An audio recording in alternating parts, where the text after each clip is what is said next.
Area of a rectangle. A equals L times W. Humans live in a world of three dimensions. There is the horizontal dimension represented by the x-axis, the vertical dimension represented by the y-axis, and the depth dimension represented by the z-axis. It should be noted that these three dimensions take on various names like length, width, height, depth, etc. For area, we are only interested in two of the three dimensions. A rectangle is a two-dimensional shape, so area is what we are interested in. Parentheses, there cannot be volume for a rectangle because volume is a three-dimensional measure and a rectangle has only two dimensions.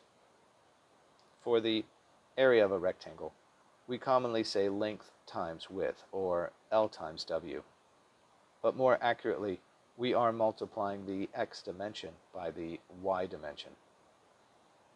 For a square, since all sides are an equal length, to find the area we multiply the side dimension by the side dimension, or side times side, or side raised to the power 2, or s squared.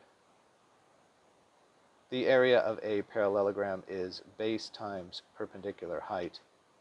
Again, the x dimension times the y dimension.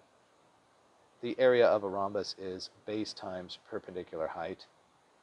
The area of a trapezoid is the average of the two base lengths times the height, or parentheses, b1 plus b2 and parentheses divided by 2 times height.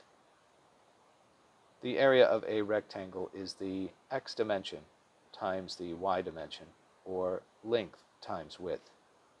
Related words: area of a square, area of a parallelogram, area of a rhombus, area of a trapezoid.